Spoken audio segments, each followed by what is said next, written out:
All right. I'd like to welcome everyone to the regular Planning Commission meeting on March 6, 2012. Chair Teague is ill this evening, so I'm Vice Chair Dusty Lane. I'll be presiding over the meeting tonight. I hope Becky gets feeling better. Pass that on to her if she happens to be watching. We'll start out with plan use items for discussion and possible action.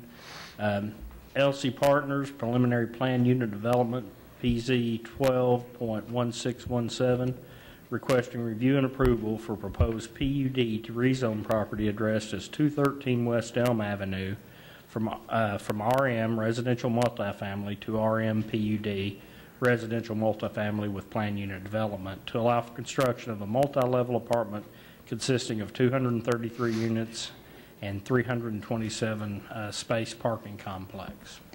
Tom? Tom Coots, Planning Assistant. Right. As you said, this is a request for a preliminary plan unit development. We're kind of calling it right now 213 West Elm, but I'll say right now that might not be the final actual name of the project. This property is located at the corner of Elm Street and Husband Street, between Husband Street and Duncan Street, right here. The property is surrounded by RM zoning. That's multifamily. Property is located pretty close to the university. Depends on what you call a block, but it's between 1.5 and 3 blocks to the university. It's composed of several properties, 3 or 4 smaller properties. On the properties right now are several rental units. I think they're basically just, a lot of them are duplexes. And it's pretty close to Campus Corner right here. I'd say definitely within walking distance. It is 1 block south of Stillwater Flats. And it's on Elm Street, which over here would be Eskimo Joe's. There is retail and restaurants and all that within walking distance. And I wanted to point out that for purposes that will become apparent later on, Duncan Street right here, it is kind of offset from the rest of Duncan Street. It runs on the west side of the property here, and that it's basically kind of 1 block long. So we'll talk about that a little bit more. This is a colorized version of the site plan. They're proposing apartment building, basically almost 0 lot line setbacks on a lot of the sides.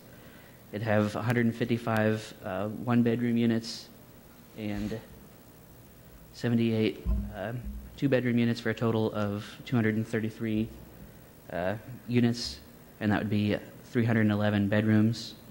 The lot size, it's about 1.5 acres, when you combine all those little lots together, and that would give it a density of basically 154 units per acre.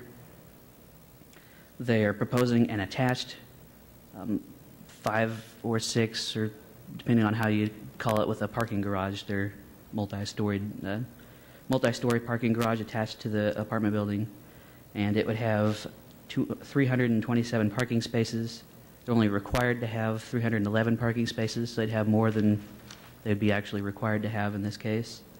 They're only proposing 60 bicycle spaces. They would normally be required to have 233 bicycle parking spaces. And I should point out that they're proposing to locate the bicycle spaces right here, right there. Those are actually in the right-of-way. They have submitted a request to locate the bicycle parking, the stairs, some ramps, and also some pet waste stations within that right-of-way. The city manager has granted conditional approval conditioned on the city council eventually approving this request. And staff at that time also kind of requested that should the city council or the planning board wish to add it as a requirement that if they wanted to have kind of an awning or a canopy, something like that, projecting into the right-of-way. And the reason being is, well, that's the building entrances seems like a good idea, but also the bike parking. It's within the public right-of-way, so the bike parking will be basically public bike parking. Anyone could come up there and use it. And so it might be kind of nice for a public amenity like that to have a kind of a covering over it. Okay.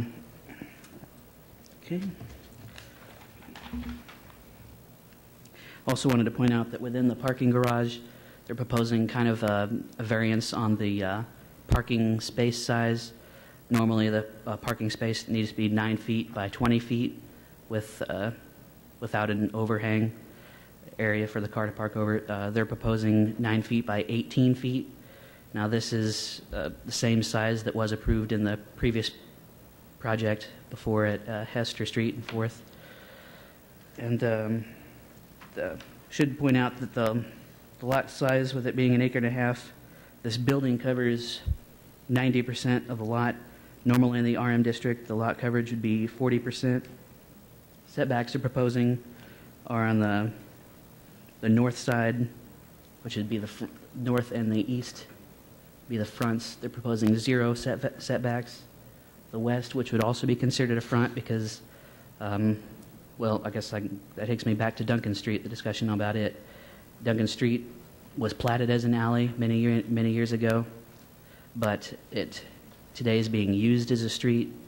It is on the step plan as a local street. Several properties gain access to Duncan Street only by Duncan Street, so it functions as a street now today, even though originally it was an alley. It's only 20 feet of right-of-way. And so being that, we'd also consider that to be a front also, but they're proposing 10-foot setback on that side. And then on these sides, it kind of ranges between 2 feet and 8 feet, kind of on the sides.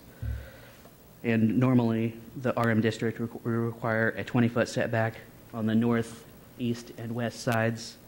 And it would be, looks like 17 feet on the sides here. It would be what would normally be required. The building height that they're proposing is, they propose in the plans, or in the statement of intent, 65 feet. The building elevations show that the highest point of the building is approximately 75 feet. Just wanted to point that out. And then, but normally in the RM district, the height limit would be 50 feet. And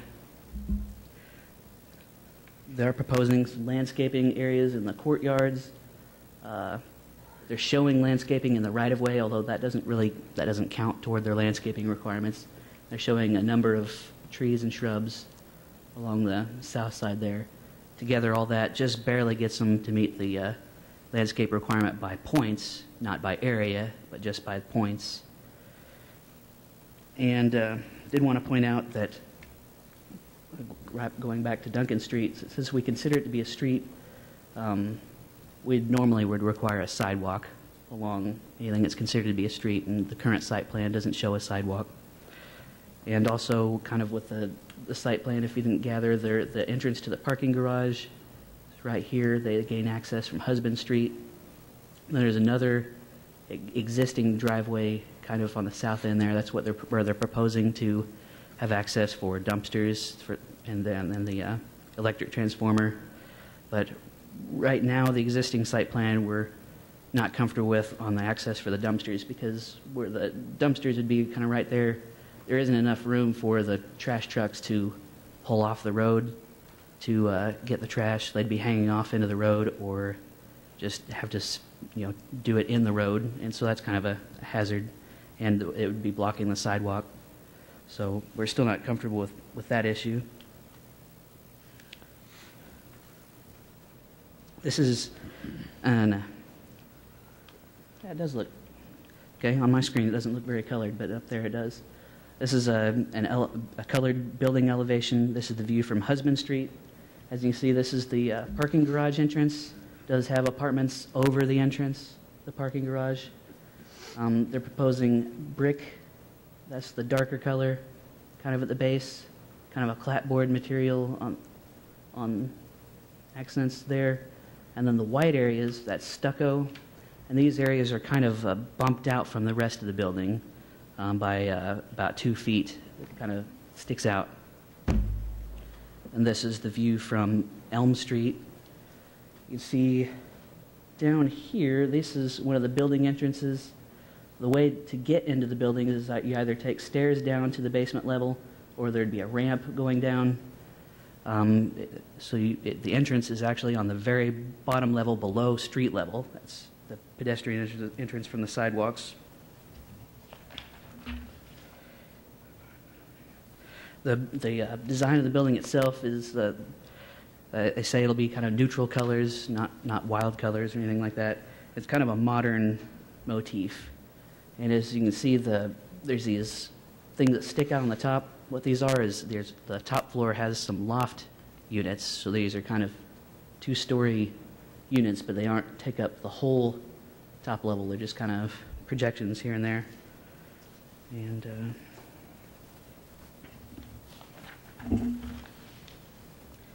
I just wanted to show you what I was talking about with the building height issue. See this, if you could read that far, this says probably like 65 feet or something like that. 63, I think, is what it says. So they're saying this is the highest point in the building, but as you can see, this here sticks up above that point, and that's the roof area for the stairway that's in the parking garage. So, with all this, staff found that the preliminary PUD appears to be consistent with the future land use of high-density residential as outlined in the comprehensive plan by providing a gross density of more than 12 units per acre. This proposal provides 154 units per acre. The development is not consistent with the maximum density of 40 units per acre that would normally be allowed in the RM zoning district. The proposed preliminary PUD is compatible with the existing and expected uses in the development area. Many of the residential properties in the area are currently rental properties, and with the area being so close to campus, more multifamily units are likely in the future. However, the design of the building does not appear to be compatible with the surrounding neighborhood, nor with the anticipated style of development of the area, and there still remains some unresolved issues regarding the development that are intended to be discussed here at this meeting and hopefully resolved prior to any future meetings. So do you have any questions for me? I guess, Tom, the only question I would have would be these unresolved issues. When are we going to talk about those? Well, we can talk about some of them tonight. Issues are, well, number one is the issue with the height. That's just an issue that just on future plans in the statement of intent just needs to be clarified and addressed. The dumpster issue, we can talk about that tonight with the engineers here. The compatibility issue we can talk about tonight. The issue with a sidewalk, whether we want one or don't want one along Duncan Street, we can talk about that. On that issue, Tom, are there plans to improve Duncan? I know you said we only had 20 foot of right-of-way there currently. Are there any future plans that you know of for improving or widening that street? Not that I know of, and that's kind of why I took special pains to point out that it number one, is offset from the rest of Duncan to the south, and number two, doesn't continue on to the north, so it's kind of like just a one block long street, so it wouldn't there isn't any likelihood that it'd be widened. The street itself takes up basically the entirety of that 20-foot right-of-way, so it's still, right now it's pretty wide, and then adjacent to it, there are easements that there are easements that have some of the utilities, so okay. A lot of that stuff is already kind of taken care of right now. Let me ask you a question along that same line. Those two houses on the site plan, the two houses that are kind of set on that inside corner of the structure. Yes. If those two, what's the setback on those? And if they were destroyed by a tornado tomorrow, could they be built back exactly where they are, or is it on the setback from the front? Because it looks like it's going to line up with the side of the apartment. Is that right? Yeah. From the Duncan side? Yeah. Those are zoned RM multifamily. The front setback in the RM district is 20 feet. Right now, like you said, they're probably 10 feet or less, and that's kind of consistent with the rest of Duncan Street. If you drive down it, the houses are really close to the road. And to answer your question, if the house happened to burn down or be destroyed, they would need to meet the setbacks to locate back on the property or apply for a Or get a variance. variance on Mhm. it? Okay. Isn't it a non-conforming use, though, in the RM zoning, if it's single family? Yeah. Now, the use could still continue, could be rebuilt. That's one of the strange things, but they would need to meet the setbacks if they needed to rebuild. Okay. There is no sidewalk to the south No, currently on anywhere along there. there's no sidewalk at all on that block-long length of Duncan Street. I've been by there 4 times now, and every time I think, well, I never even thought of that. Okay, any further questions for Tom at this point? Okay. Okay, thank you. All right, thanks, Tom. Okay, with that, we'll go ahead and open up the public hearing. Anyone who would wish to speak in favor of this preliminary plan unit development, please come forward. State your name and address for us, please. Good evening. Kelly Harris with Keystone Engineering at 923 South Lowry, here representing the LZ brothers tonight. They weren't able to make it tonight, so I'm here as their engineer, and also their architect is here to answer any questions that he could as well. We are proposing an apartment building with an attached parking garage. There'll be 5 levels of living units, one of those being a basement, so 1 below ground or partly below ground, and then 4 above, and then kind of a 4.5 with that loft unit.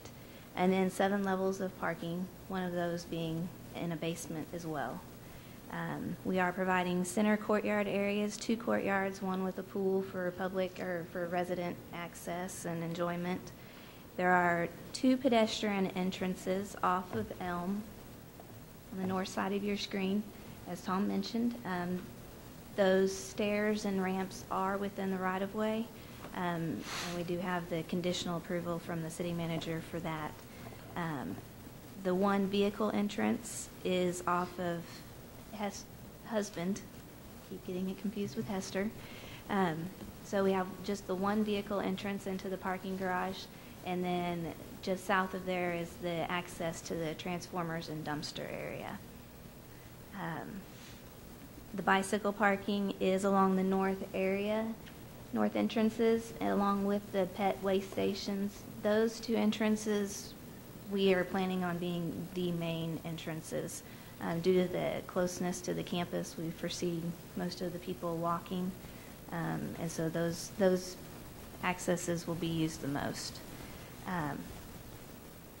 As far as the parking garage, we are proposing a speed bump, as we discussed on the other apartment, to slow cars coming out of the parking garage for pedestrian safety. And then the way the building is set up, we do have the 7-foot site clearance for that sidewalk along Husband, so that the pedestrians can safely see vehicles and vehicles can safely see them as they're crossing that driveway. We are proposing to reconstruct the sidewalks along Elm and Husband. Currently, they're just 4 foot wide, not in very good shape, some missing sections. So we're proposing to put back a 6 foot wide sidewalk along those 2 locations.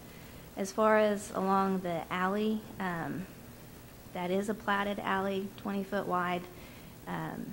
If we go, I think back, yeah. So this is the street, and this is Duncan, which is the alley. It does not continue north, and it jogs over, and then it is actually a full width right-of-way along on the south.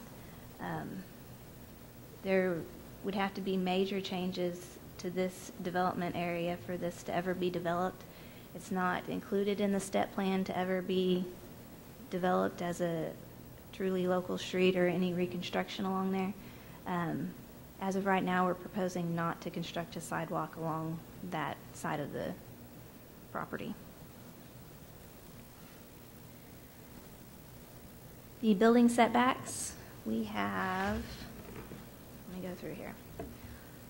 Along Elm, which is the north side, we're proposing a 0 foot setback, so the building will be pretty much located right on the property line.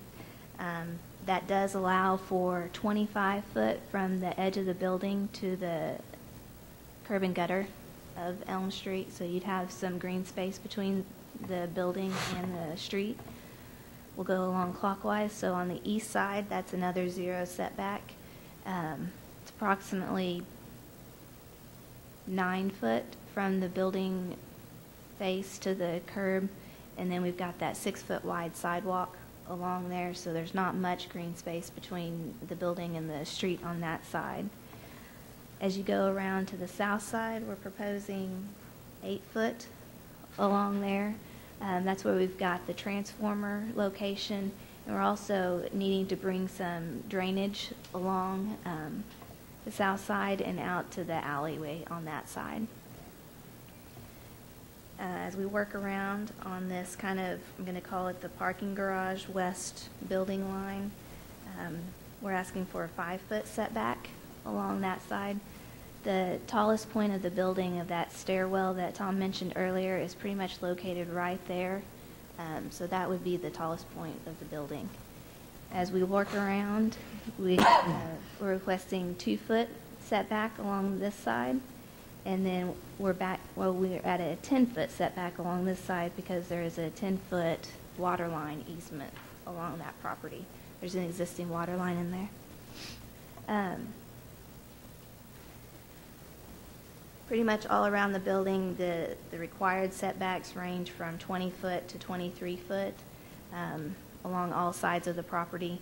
That's due to the height of the structure. For every story above the first floor, we're required to add 3 foot to the required setback, so that's how we get up to the 23-foot required setback. Since I mentioned the building height, we'll just touch on that real quickly. These dimensions on this side, the 0 elevation starts at basically the finished floor of the basement level, and so that's where we're seeing the 75-foot tall from the very bottom of the building all the way up to the tallest peak. The average elevation to this tallest peak is actually 60 or 65 foot. So anywhere you're standing on a sidewalk beside the building, your relative height is going to be 65 foot tall. Just to stop you right there. Yeah. Is that based off of ground level elevation for the highest point? What do you base Yeah. building structure off of? There's actually 2 definitions in the code. Because Tom has a different one than you? Yes. I believe one of them is the tallest peak of the roof to the average grade of the entire site. And then the other one is from the finished floor elevation of the first floor to the tallest height. And both of those we're meeting the 65-foot height. So you're taking the average? The average elevation of that existing ground out there. Okay. So,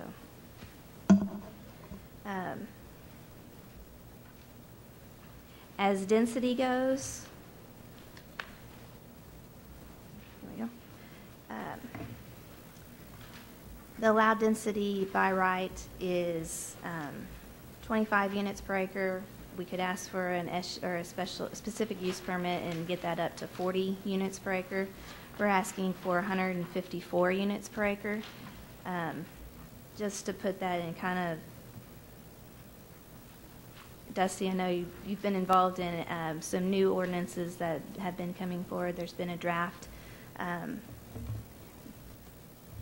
There could be in the future definitions of population density, which is pretty much beds per acre. We were asking for 205 beds per acre. In that draft ordinance, not saying that will come to fruition, but this type of use would allow 238 beds per acre. So that's just not written into code yet, but I'll put that out there. In the parking garage, we are asking for the 9-foot by 18-foot parking stalls as we did with the other apartment building. I believe that's also what Stillwater Flats has in their parking garage as well, the 18-foot long.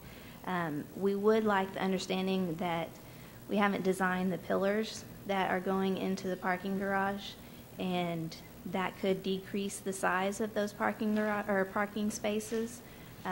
So we could be actually looking at like an 8.5-foot wide stall, but we would have that understanding that those columns would not be placed in areas that doors would be opening. So we would have that 9-foot clear area where vehicle doors would be opening. There is an existing water line actually on 3 sides of the property, the north side, east and west. We've already gotten a flow summary test done on the north one. It's actually got great PSI. The results came back at a 70 PSI, which the minimum the city requires is 45. So we're looking pretty good on pressure for water out there. There's an existing 12-inch sewer line also along Elm Street, so we're looking real good on sewer. The electric department, we've been coordinating with pretty heavily to get their transformer located in a position that they can access it, and they can also provide us 3-phase electric from this alley over here on the east side and come down to the transformer. The stormwater will be contained. We're going to be doing some underground detention, so storing it in pipes underground and then releasing it at a slower rate. This will include pumps to pump it out of that underground detention because there's no storm sewer located near the property, but we will be sizing that pump and the pipe sizes during the final design. But we have run the calculations, and there will be some increase, and so we're required to do the detention. We're not asking for any variance on that, but we will do that in the final design. As part of the drainage, these 2 houses that are located over here, the natural flow of the land is actually draining to this corner of the building. And so as I alluded to before, we've got kind of a trickle channel, drainage channel coming around this south side and coming out to the street where it always did before. And so we have not proposed any screening fences along that property due to the fact that typically wood screening fences, after they're installed, they tend to barricade surface water runoff as it comes across. So we definitely want there to be free flow onto our property as there's always been, and then we want to be able to get it out of that area in a reasonable manner and not have the water back up into these backyards. Do you know roughly that elevation from that inside corner to the disposed spot down there on Husband? So Husband is roughly at an elevation of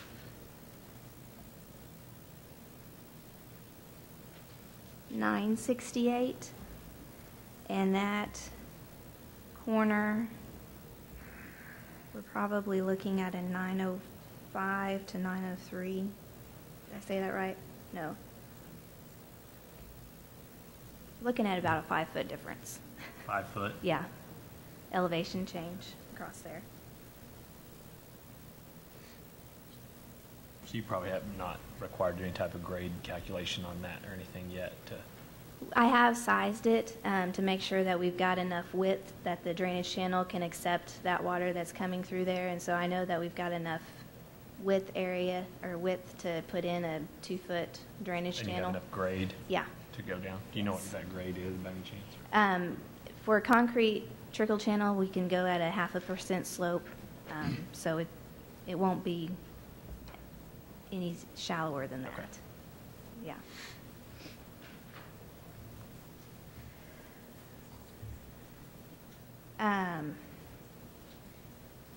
As far as the architectural style of the building, it is different than the other 2 apartment complexes that we've either been approved or Stillwater Flats is actually constructed.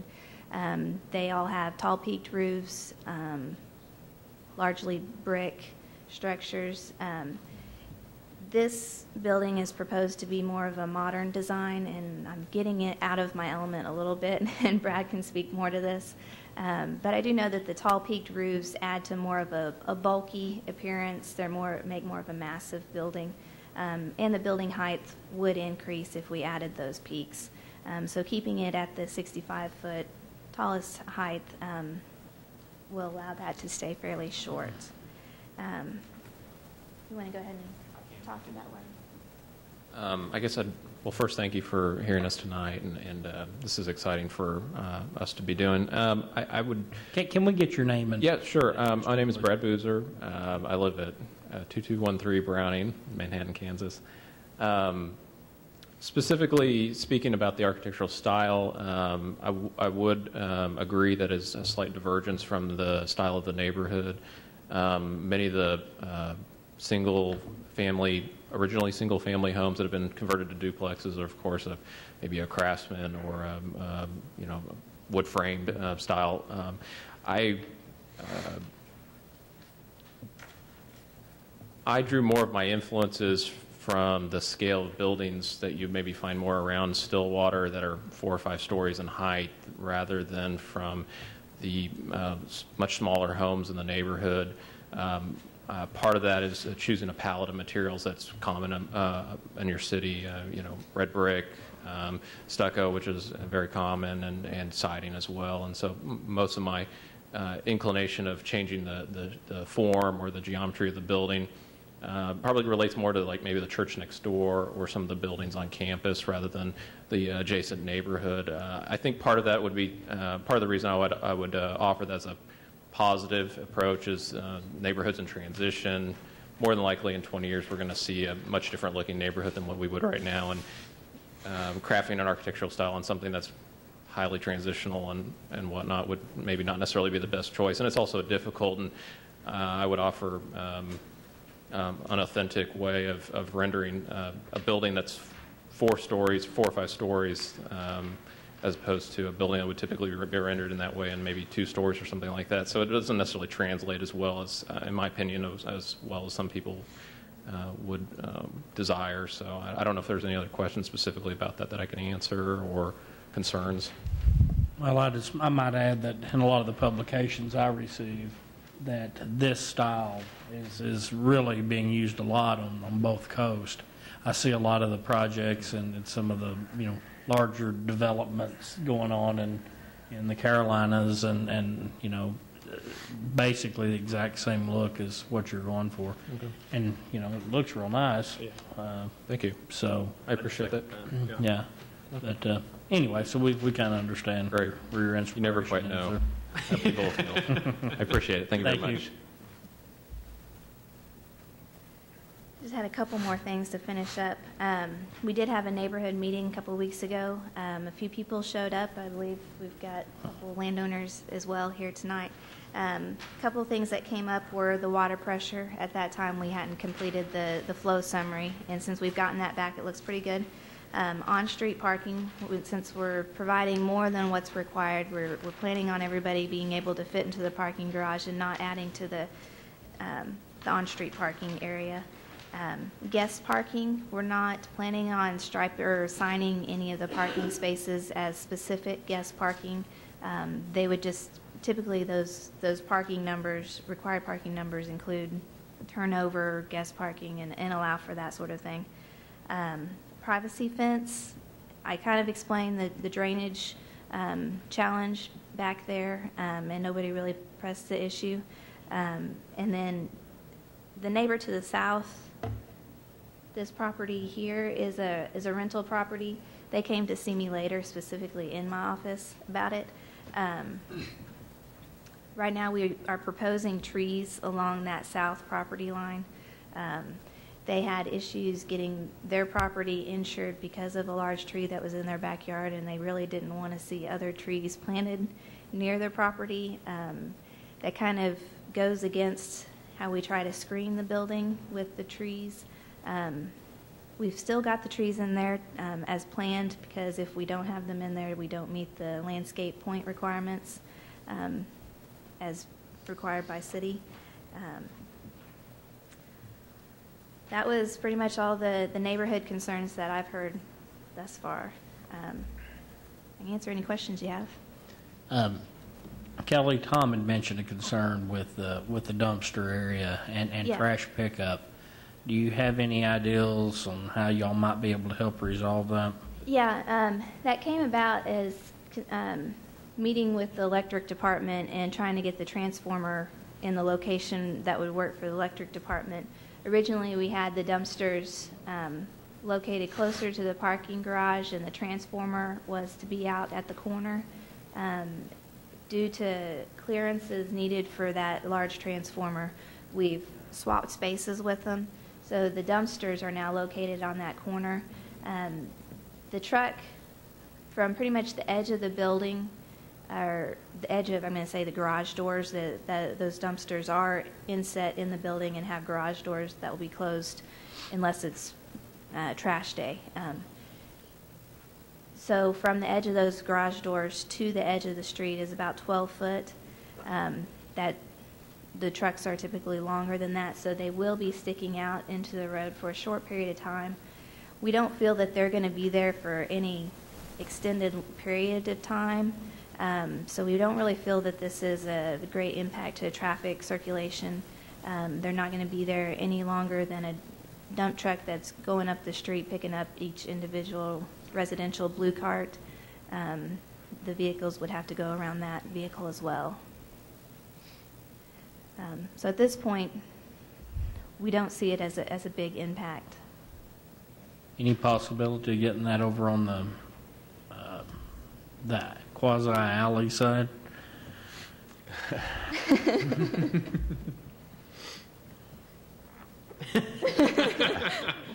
I'm disturbing the look. Yeah, I'm just thinking from the aspect that street's probably a lot less used than I guess, what is that, Duncan, or husband? Husband. Than husband would be, and that's my only thought process. Just wonder if there would be a possibility of getting it. I would into that say area. at this point that if it's a significant concern for you guys and city staff, that we can certainly look into it. I'd need to obviously consult with my client, but Sure. We'll try. We just try to be accommodating as we can to everybody's needs. So. Okay, thank you. Appreciate that. Questions? I do have a question on parking stalls. It looks like you've got 16 extra spaces than what you're going to be required. Mm-hmm. What's kind of the thought or the process of not adding those 16 and going closer to your 9 by 18 parking width? Is there a reason for that? Or, 10 to 18 was the kind of the standard, is that right?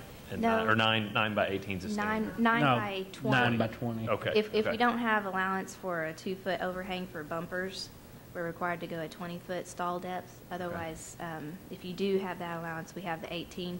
But since we're going up against basically the wall, we don't have that allowance. So we're not asking for variance on the 9-foot width, just the depth. But then you talked about putting in some posts, Pillars, some yeah. pillars that would infringe on that a little bit. What's the thought process there to maybe not make those a little wider and take out the 16 spaces or add more bicycle parking or something like? Why the 16 extra spaces, I guess? We just not laid it out at the 9-foot at this point in time. That's something that we can go back and take a look at.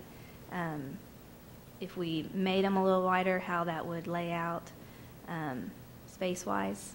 But I do know that the additional parking spaces were something that was very much wanted in the first apartment building that came through. But you were under on that, am I right? On the first, you're proposed and what was recommended, is that correct? I think we were either right at, You We were under. became- You were we were under under 5. by Yeah, 5. yeah. Yeah, and then I believe we went You bought added agreed to do 25 some or, more, yeah, right? another level. Yeah. I think that probably drove that decision as much as anything, Okay. Trey. Yeah. Correct me if I'm wrong. Okay. And we just stayed with the same width as we did on that other parking garage. What about additional, obviously the staff's brought it up, but bicycle parking and things like that, has that been discussed as a possible addition or what you could do to maybe add some more bicycle parking?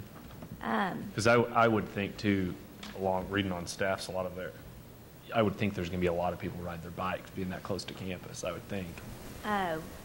There are areas inside the parking garage that we could do those vertical racks where they're hanging on the walls versus horizontal. So we could add some additional in the parking garage. Would they have to drive up the garage ramp? They would have to enter through on Husband into the garage entrance and enter that way. Okay. and this was a concern on one of the other projects, and I know a lot of the folks, the tenants in these, have a tendency to bring their bicycle in with them. They'd rather have it inside than have it outside, subject to vandalism or theft. I would see that too. If Their seats don't get messed up, Yeah. Right. stolen. if they drive up the ramp and not up stairs. I mean, I don't Yeah. Someone carrying it up 5 flights of stairs, but Right. riding up the ramp, yeah. Yeah, they could very easily ride up the parking garage to their level and go in the stair that way. Being new to the commission, I wasn't here during the Hester situation, but is there any knowledge or the statistical information of safety issues with bike traffic being in with the parking traffic in that type environment? With even your vehicles, you're definitely going slower and looking around the corner. So I think everybody's pretty vigilant inside the parking garage, but that's something that the bikers take into their own hands every time they get on their bike. I feel like we have an obligation to mention a lot of this because our two-wheeled commissioner is not present tonight. And he would be asking for the double allowed standard. Yeah. And I do see it as a big concern that, you know, I'd love to put my bike in my apartment, but I'm on floor 5, and that might not be something I would end up doing. And I think that since you aren't in a concern, assuming the pillar scenario does not confine your parking situation. I will also mention that this is not OU. We have people with not pickups but trucks, and Yes. it's a different deal. Has anyone heard if there been issues at the flats or? I believe that question did come up with the first round, and there wasn't any that I had heard of. I know I see pickups parked in their parking garage, so they get up there somehow. I'm not sure. It looks like they. And they're 9 by 18 store flats, is that correct? Yes, they are. They asked for the same variance, Yeah, I they believe. did. And I know I've got one of those 4-door pickups as well, and I'm always looking for the space that I can back into, any parking garage. Have you gone to the flats? No, I haven't. Okay, any other questions for Kelly at this time? And if throughout the public comment portion, if questions do come up, I would like to request some time to come up and address any of those. Thanks. Sure. Okay, is there anyone else who would like to speak in favor? Please state your name and address for me, please. Gladly. My name is Nick Emmenheiser, and I live in transient student housing at 1020 West 4th Avenue. I've been involved in the Student Government Association at Oklahoma State University for many years, and we've been getting more involved in issues of both campus and community planning lately, especially community planning as it relates to students, because we recognize the immense growth that Stillwater is about to see in the next coming years as we somewhat rebuild areas that have become dilapidated. And before I say anything, I do want to applaud the developers. On SGA, and as we've been bringing up these issues more and more lately, we do tend to err almost always on the side of dense, walkable, quality development. We don't want to see suburban-style student housing complexes, as far out as possible on the edge of town anymore, not only because that makes parking on campus a nightmare, and that's the biggest issue that we constantly see from our students. So this is definitely a step in the right direction, but also just because the development itself is not as nice as this will be. And I would also like to applaud them on the modern design.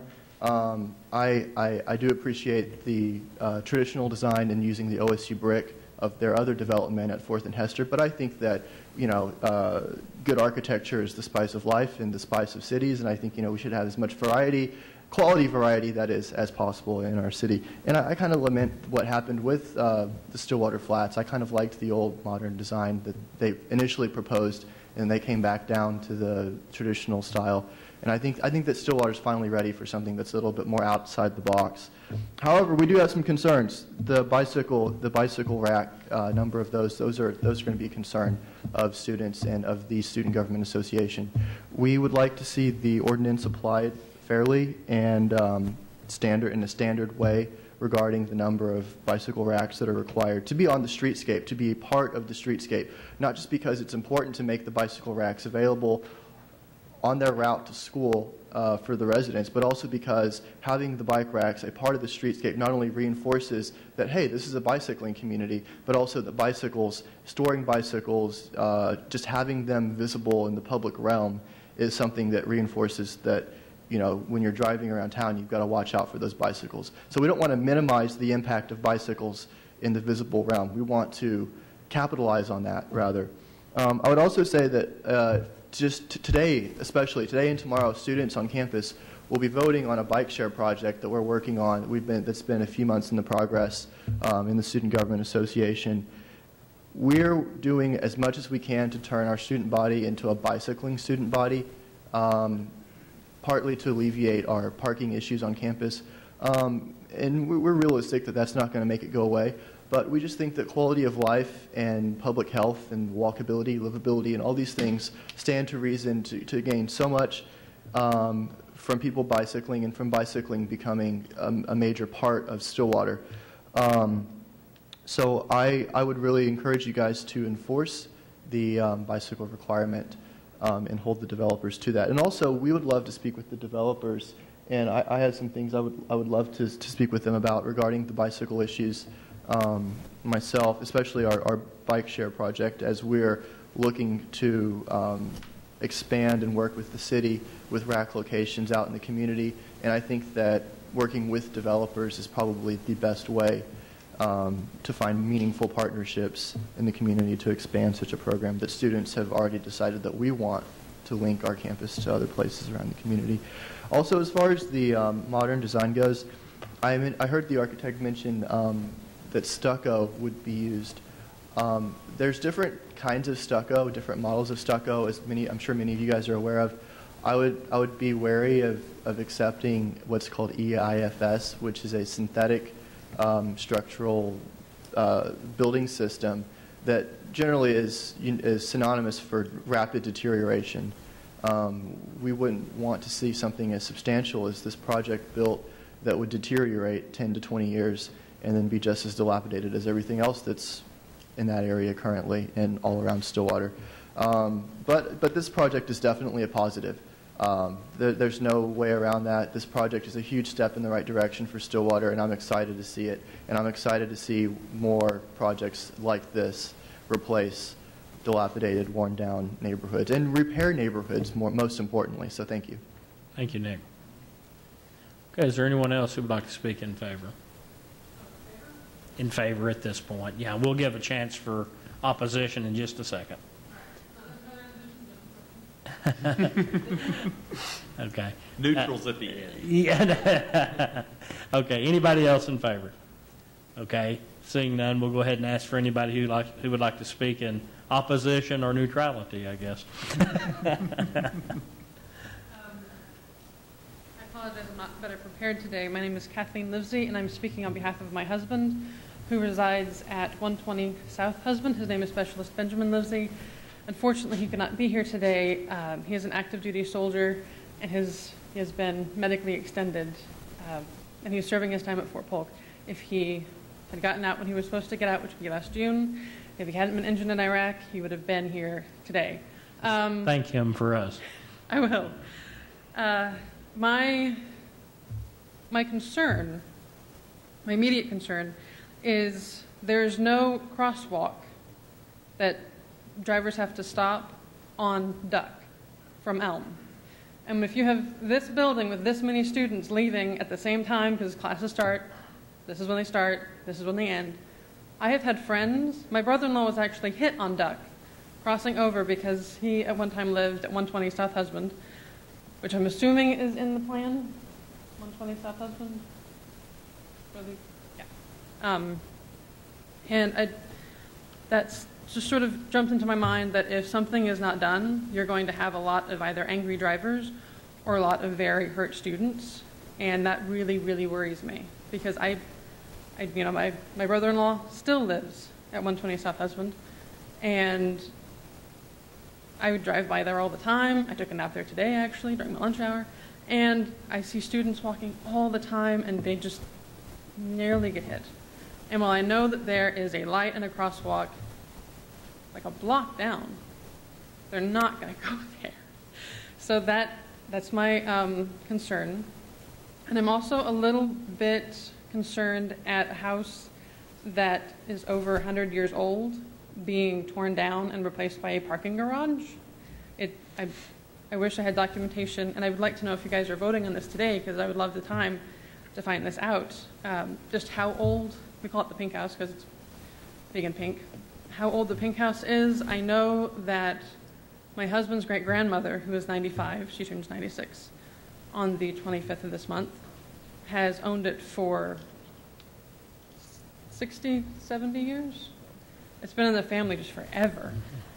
And she's been approached by the Stillwater Public Library, by architecture students who have asked her if she knows this is the oldest house in Stillwater, and she nods her head and goes yes. And I would just like a little bit more time to find documentation on that, because there are, I mean, seriously, drive by that, they're not great houses. But at the same time, next to those not great houses, you have this really old treasure. And I would really hate to see that lost, because we need a place for parking. And if there is going to be, I'm sorry, should I ask you or them? Actually, us. You always Okay. need to talk to us, please. Sorry. That's okay. The parking garage situation, as someone who has actually lived in the pink house for a while myself, on game days, we get all sorts of people parking on both sides of the street, up and down, which is not a problem you have necessarily all the time at the other location. So you've got Elm, people parking on both sides. You've got Husband, people parking on both sides. And if this project goes through, and there are a lot of good reasons why it should, if that parking garage doesn't have some sort of system for people who only live there to park there, maybe they get a pass to their friends to come visit, you're going to have people parking in that parking garage. I mean, when I lived at the pink house, we had people parking on our lawn without any permission at all. They just assumed that it was okay because everybody else was parking on everybody else's lawn, and the person to take money wasn't there, so I just parked and left. And Sure. and that's also a concern for me, that I think that someone who has lived in that neighborhood would have a better understanding of someone than just drives by and sees, yeah, they have this kind of, they have this kind of. I wish that you guys could drive by on game day and just see what it's like, because it's absolutely outrageous. So those are my concerns. Okay. Well, thank you, Kathleen. And just by the way, even if we do take action tonight, we only make a recommendation to the city council. So it'll probably be, what, a minimum of 2 weeks before this would be heard at city council. 4 weeks, a minimum of 4 weeks. So there would be time there to research your historic significance issue that you mentioned. Okay, thank you. And then also, it was funny you mentioned Duck Street. Before you came up here, I had Duck Street Crossing written down in my notes, just because of the same reason. I'm up and down Duck, half dozen times a day, and it's really getting to be an issue there, especially on the pretty days. It is. And so that's something I'm going to challenge staff with, to come up with a solution there, to help mitigate someone getting killed, because the cars are going really too fast, and sometimes students are in a hurry and maybe not paying attention. So I can see some bad things really, Well, and on game happening days, there. you've got little kids running Sure. from one side to the other. Sure. It's always making it very nervous. And- But if we've got And, the only crossing is, like you said, down at Virginia or whatever, Miller, and then at, I guess. Hall what- of Fame. Actually, South 6th Street, so 3rd Street, I guess, Third. has a crossing. So Yeah. that's quite a distance between 3rd and Miller. So I think it's definitely something we as a city need to look at and, Okay. and get a safe crossing there. And Elm seems like a pretty logical spot or close to there. Anyway, thank you for your comments. Thank you. Okay, is there anyone else who would like to speak in opposition? Anyone else in opposition? Okay, with that, we'll go ahead and close the public hearing and ask for, I guess, staff's findings, maybe is a better way to say it, not recommendations anymore. Well, there are a few things I wanted to go over before we got to it's actually alternatives. No, We'll get there. stand corrected. But I guess number one, I wanted to just go over again the height issue. It's really just a question of how we define height. There's, like she said, there are two things in the book. One of them says that use the other one, or use this definition unless there's another definition to use. And the RM district defines one, and it's from the bottom elevation to the highest point in the structure. And so I still maintain that's 75 feet, and we'll get there. That's the building height isn't going to change from one to the other. It's just how we define what the highest point of the building is that might change. And I also wanted to just go ahead and point out, it was brought up about the in the parking garage, the size 9 feet by 18 feet is being proposed, and pointed out that in the plans that were submitted, they show these structural columns in amongst there that further reduce the size from the 9 feet width to something less. And I just wanted to point out that the request for the parking lot size is 9 feet by 18 feet. It was pointed out that, hey, there are columns there that look like they reduced that size, and where staff is not supportive of reducing that width anything less than 9 feet. So the final site plan might have to go and change the way they actually lay out that parking garage. And Let me ask you this, Tom. Are those column locations like right at the front of the stall, like a half of a column out of the very front of a stall? I didn't see the layout, so I didn't, are we talking about right in the center of a parking space?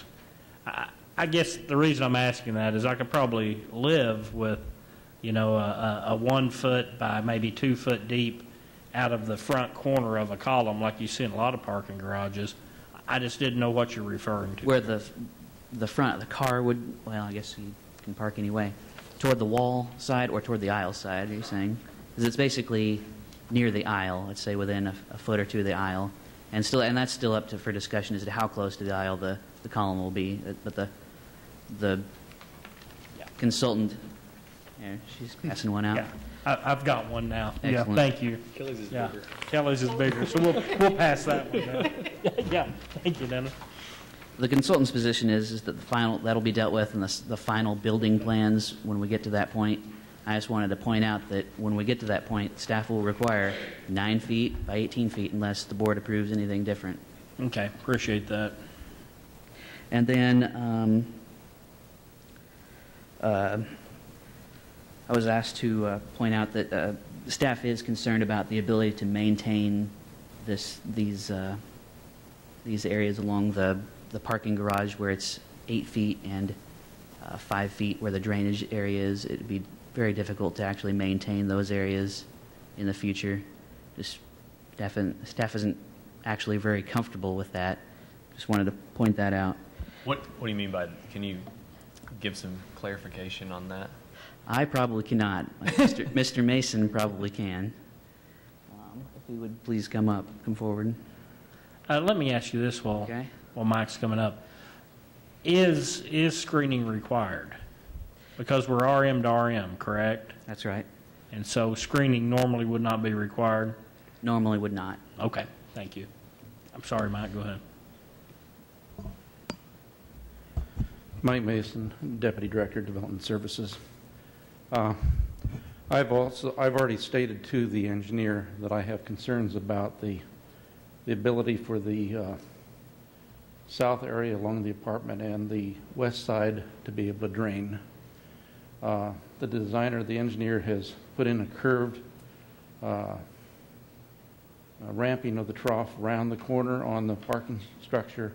I've pointed out that there needs to be some inside curves on that. But the fact is that this is a very narrow area, and I've identified to them, and they indicated that they would work with things, but there is very little space as far as access and maintenance, and it's a very narrow trough.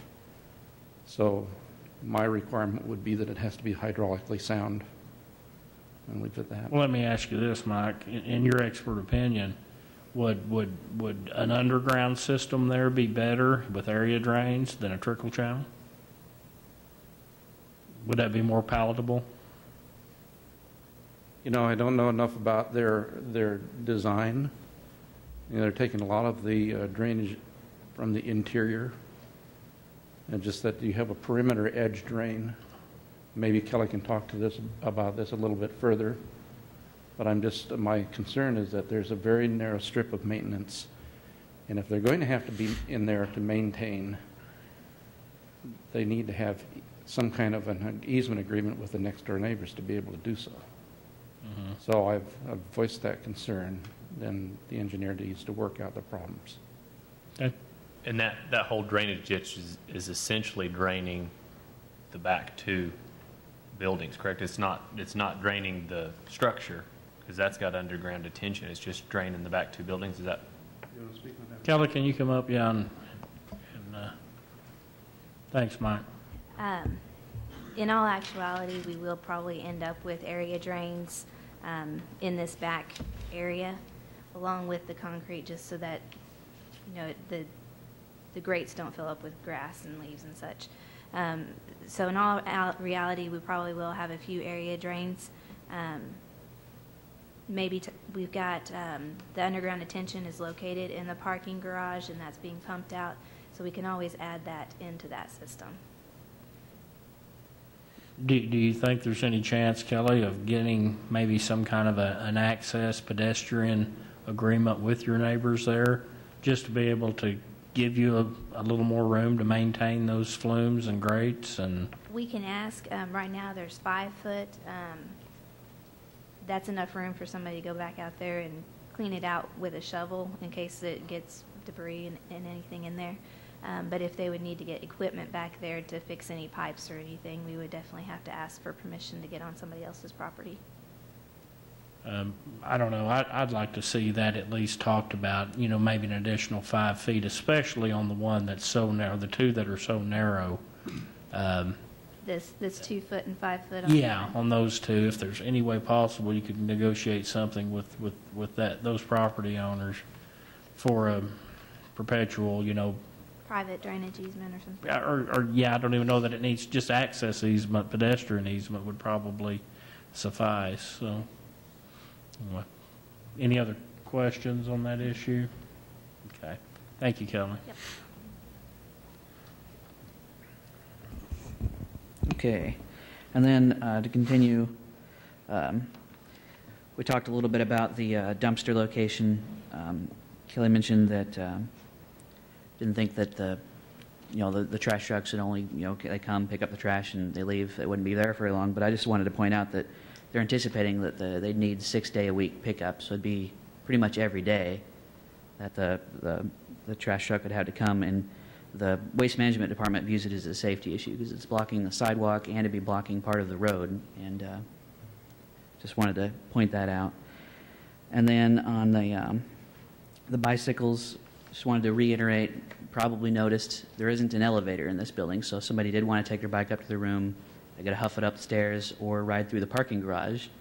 And kind of, if we're talking about riding through the parking garage, I wanted to point out that they're proposing the minimum aisle width, 24 feet, plus, like I said, we're proposing a less than minimum size parking space, so it's pretty much expected that vehicles are going to poke into that 24-foot aisle width as it is, plus, as pointed out, people like to drive pickup trucks.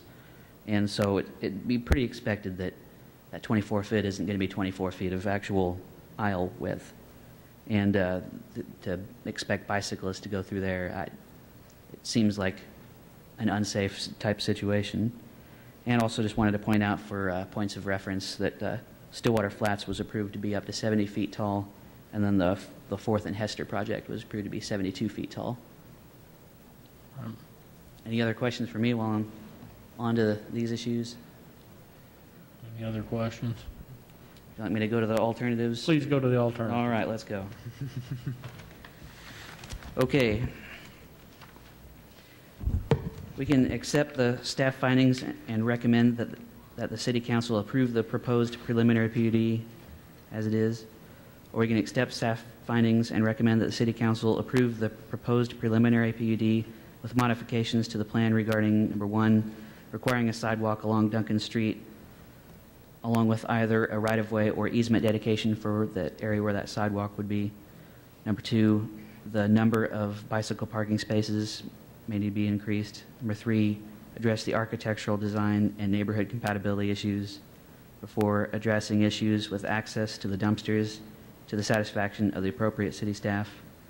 5, reflect the building height for the living and parking garage. Accurately reflect that. 6, confirmation of infrastructure capacity. Wouldn't really talk about that tonight. But, such modifications shall be indicated on a revised plan and statement of intent prior to the city council meeting. Or we can, number 3, find that additional information and/or discussion is needed prior to making a recommendation, and either continue the consideration to a certain date or table the consideration until the additional information is available. Or we can find that the proposed preliminary PUD is not an appropriate use for the property based on the impacts to the surrounding vicinity and recommend that the city council deny the request. Okay, any other questions for Tom? Okay, thank you, Tom. Discussion? Dusty, I spent about 2.5 hours on this part and about 3.5 minutes on the other 2 agenda items. But, not having been involved in the Hester deal, it was a lot of a learning experience. But just for the record, I think the issue of the bikes is a concern. I know that the issue of the pillars is a concern, and the parking issues discussed, but I just, I think the matter that this is in the record for the council is needed and appropriate. The waste situation, no doubt a concern. I didn't understand clearly if the 6-day deal had been, from our notes and from the discussion, whether that was clear. And how big is a 9 cubic yard dumpster, just for my information? Somebody tell me that. 9 cubic yard. Isn't that what was in the discussion in the notes, or? It's your standard issue like behind our store? Yeah, that's probably a good, like a normal commercial type dumpster. Obviously, the drainage issues, the electrical seems to be somewhat worked out, but it sounds like it's still a pending issue. We didn't discuss the issues of moving items in. I was in a little 2-story apartment complex during college, and a much more open urban sprawl type scenario out at Monticello, and even then it was a war zone. But I would think this would be a major thing that developers and whatnot should make sure that they make great consideration about.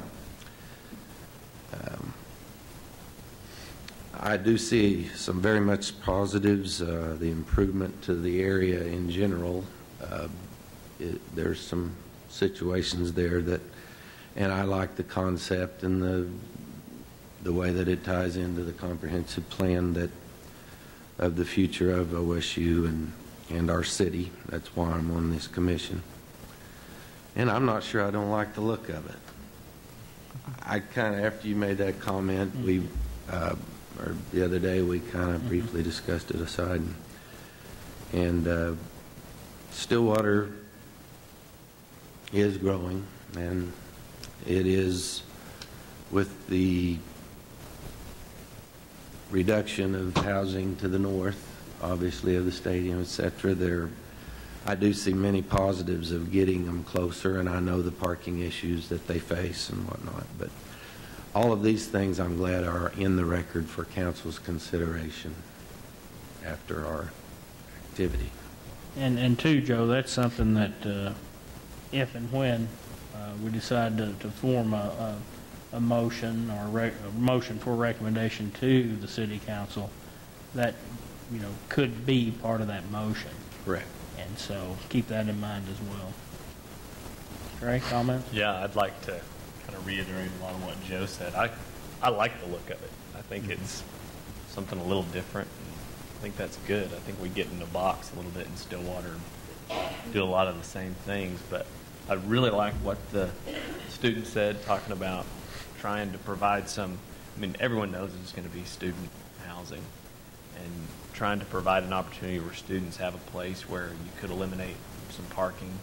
I was the one that probably parked in front of Chris's University Spirit all through college. So, but I think ideas like that, I know they're scary. I think as new things come around, this is our third one though, so it's getting a little bit more uniform. But I think when you start talking about fringing on a setback or height restrictions, 2 or 3 feet on a 75-foot structure or whatever, not really that big a deal a lot of times. But I think it's a good opportunity. I think there are some things we need to work on. Bicycle parking definitely is one of them. I mean, we keep iterating that a lot, but I mean, I see a lot of kids riding bikes from this close to campus. So I think that's something Dusty's mentioned and Kathleen's mentioned about crosswalk or a light or something like that. It's definitely something that needs to be brought up.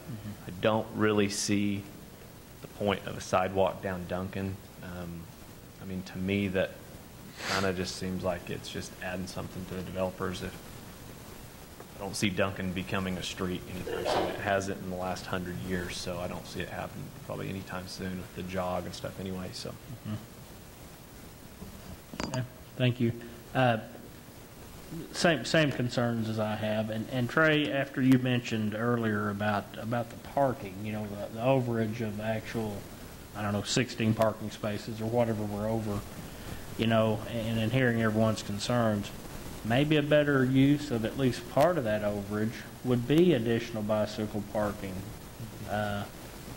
or take these columns into consideration. If they want to have a 2-foot stretch in there where just columns, that's fine. Relay it out. If it costs, a spot or two per level, then, it would meet the true meaning of the code, rather than infringing upon that 9 by 18 requirement that they're asking us to look at. So, I think there's some things there that could be worked out and still be a great project, and work through some of the concerns. I agree. I don't think that we need the sidewalk.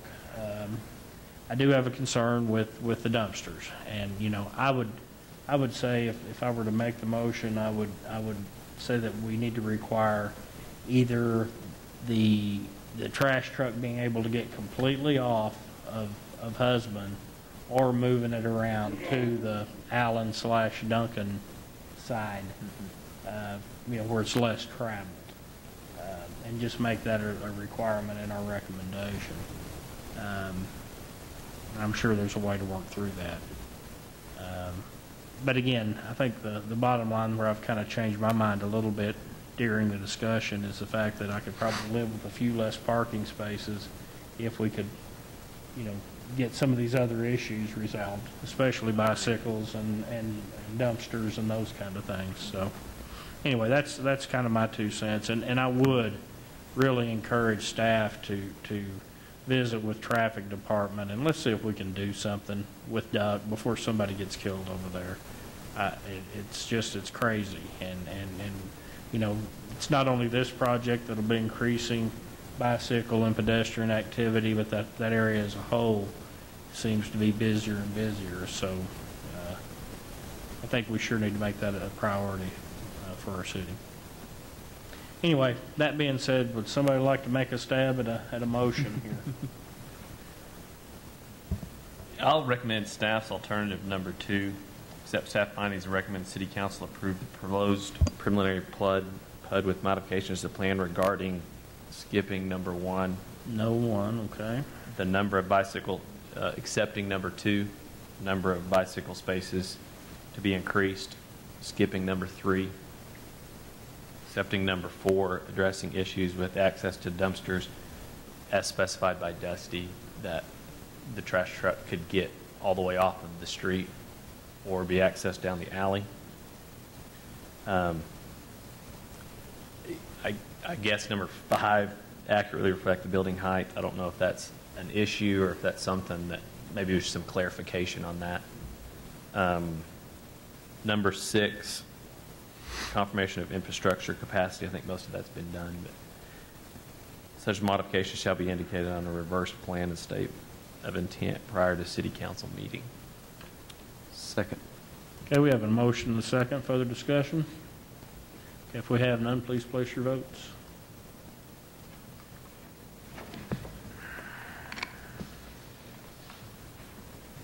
Okay, that is approved with three votes yes and two votes absent. Thank you, everyone. Okay, we'll move on to item B, City of Stillwater, map amendment, PZ 12.1620, requesting review and approval to rezone property in the Brook Hollow second section from RM residential multifamily to RSS residential single family small lot. And I need to make an announcement that I own property that abuts this request. Okay, Tom Coots, planning assistant again.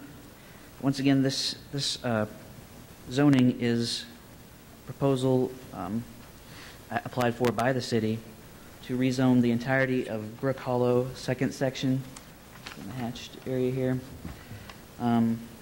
It is bounded to the north. There's a little bit of general commercial. To the east, kind of, it's zoned RM, multifamily. South, RSS, small lot, single family, and university zoning to the west. Now, to the south is Brook Hollow first section, or just Brook Hollow. I guess I just should explain that the existing use, well, the air photo. This is the air photo for the area. As you can see, these are all single-family houses there in Brook Hollow. The issue is that way back when this property was developed, it was zoned multifamily. At the time, the multifamily district allowed for single-family houses as well as multifamily houses. So they went ahead and developed as single-family houses, didn't have to rezone. But now with the 2008 revised land use code, single-family is allowed only as a specific use, with a specific use permit in the multifamily district. We have had two properties since 2008 that came in and applied for and were approved for a specific use permit to build a single-family house in the subdivision. And now most of the lots have been already built on, but now we're coming forward and asking to just go ahead and rezone this to RSS, small lot, single family, because that's the way it's really being used, and don't really want people to go and put apartments there in this neighborhood anyway, so that would probably be the best thing for it. And so staff finds that the request for the RSS small lot single family zoning is consistent with the future land use of medium density residential, which allows for up to 12 units per acre as designated in the comprehensive plan and the neighborhood plan. The proposed map amendment would allow for the existing use of the properties as a by right use rather than as a use with a specific use permit. The entire second section of Brook Hollow was developed as single family housing, and the map amendment would allow for the continuation of the existing uses without any additional permissions, so people wouldn't have to come back if they needed to. Do you have any questions? So kind of for clarification, Tom, if, let's say, God forbid, a tornado came through there and wiped out 5 or 6 of the houses, each one of them at this point, if it's not rezoned, would have to come in for a special use permit to rebuild their home? Well, not exactly. The way they are, they're kind of grandfathered in. Grandfathering clause allows for existing uses to continue, so the single-family use could still continue as long as they went and rebuilt, say, within a year. What it would do, for sure, at a minimum, is some of the people own more than one lot. They went ahead and bought, I guess this would be a good example, one right here. They went ahead and bought 2 lots, and they used it as an extra yard. Well, if someday in the future they wanted to go ahead and build a house on that, it'd prevent them from having to come in. Or if, I suppose, if a lot happened to be vacant for more than a year, it'd prevent them from having to come in. But really, it just kind of simplifies things, going ahead and zoning this to RSS. Well, and it seems the right thing to do, obviously, with what's there and going to be there for the foreseeable future. Yeah. So, okay, thank you. Okay, with that, we'll go ahead and open up the public hearing. Is there anyone here who would like to speak in favor of this map amendment? Okay, seeing none, is there anyone who would like to speak in opposition to this map amendment? Okay, we'll close the public hearing and ask for staff's alternatives. Okay, we can accept the staff findings and recommend that the City Council approve the proposed RSS small lot single-family zoning, or we can find that additional information and/or discussion is needed prior to making a recommendation. So we either continue the consideration to a certain date, or we table it until the information is available. Any further questions for Tom? The Chair would entertain a motion. I would move that we accept staff findings and recommend the City Council approve the RSS zoning. Second. A motion and a second. Please place your votes. That is approved with 3 votes yes and 2 absentees. Okay, moving on to item C, David Beers and Jeffrey Seitz, map amendment EZ 12.1621, requesting review and approval to rezone property addressed as 1900 North Washington Street from RSS residential single-family small lot to RM residential multifamily district. And again, I need to announce that I own property within 500 feet of this one. Okay. Thanks. Once again, Tom Coots, planning assistant. Now, I just wanted to go ahead and also kind of start off with this property serendipitously is very near to the property we just discussed. This is Brook Hollow second section over here. It's separated by a assisted care facility, and so the two cases are not related to each other. I didn't want you to think that both of them are. Anyway, right now the existing property is a mobile home park. It's been there for many, many years. I think it was, from what I've gathered, it was there before it was even annexed into the city back in the 1960s. So it's been there a long time. It is bordered by, to the north, general commercial zoning, the east, some public zoning. This is basically the road interchange with Washington Street and Boomer Road. It's not really a park or anything like that. More commercial zoning to the east, and then to the south kind of and west, some multifamily zoning. Once again, that's that assisted care facility. As you can see from the air photo, there is mobile home park there. What I kind of wanted to point out while we had the air photo is, you see to the north, although it was bordered by commercial zoning to the north, there's an existing vegetative buffer there, so it's not like there's a store right adjacent to it. And to the east, there's that highway interchange. It's quite a distance between any sort of commercial activities. And then the south and west, there's a creek, floodway, and a lot of vegetation also. So it's buffered from the assisted care facility. So really, this property is buffered from pretty much all directions. And also wanted to point out that I have the floodplain layer on here. The central channel is the floodway, and then the other areas are floodplains. When they come to try to redevelop the property, they'll have to adhere to the floodplain regulations. I guess I should point out they haven't proposed any specific plans yet, but I'd assume it'd be some sort of multifamily apartments or something like that. And I guess I should point out that our actual motion to areas to rezone will be the property except any areas within the floodway. They're just little portions. That's kind of a requirement that we don't rezone properties within the floodways. It makes it appear like they can develop in the floodways, and you absolutely cannot develop in a floodway. Hey, Tom, just I don't mean to interrupt, but I see that channel, but then there's another little area before the crosshatch. What are we looking at there? Here? No, on up the way, on up in the middle of the area. This would be what you kind of call the 500-year floodplain. Okay, gotcha. And then what's that next? Is that the 100-year there? The 100-year. Okay, and then the flood. And then the floodway. Yes. Okay, gotcha. They could potentially fill in all these other areas with fill and provide compensatory storage. They dig down an area to make up for the areas they fill, but they could potentially use those areas. I didn't understand if we were looking at 100 and 500 or just 100. Okay. And the building in the floodplain, regardless of zoning, is going to be the same, correct? I mean, there's not less restrictive, more restrictive in one or the other? Correct. Okay. Thank you. So anyway, staff has found that the request for RM multifamily zoning is consistent with the future land use of medium-density residential, allowing for up to 12 units per acre, as designated in the comprehensive plan and the neighborhood plan. The proposed map amendment provides for an opportunity to redevelop a property that could otherwise remain unattractive and underutilized. Remember, I said it's a very old mobile home park. The portion of the property within the FEMA floodplain, a portion of the property is within the FEMA floodplain and floodway. Any redevelopment of the property will be required to meet the floodplain regulations. The area of the property located in the floodway will not be included in the map amendment, as no development can occur in the floodway area.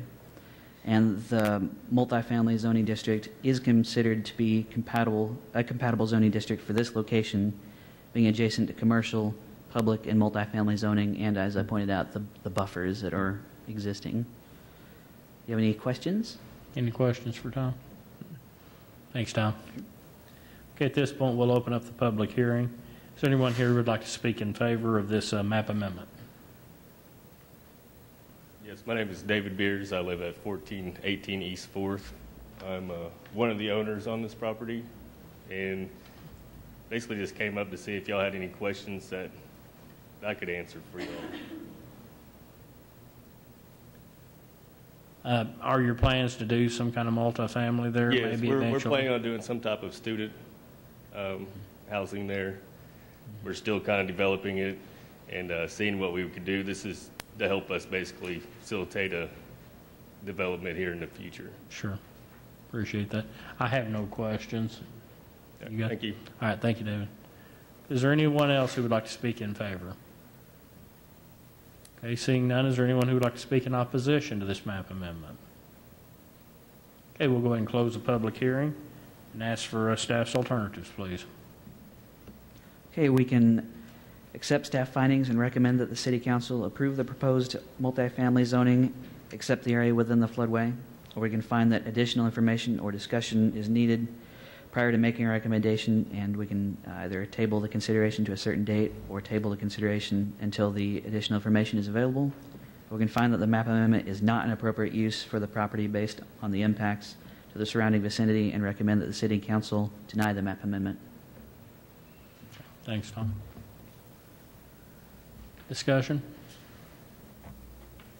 Chair would entertain a motion.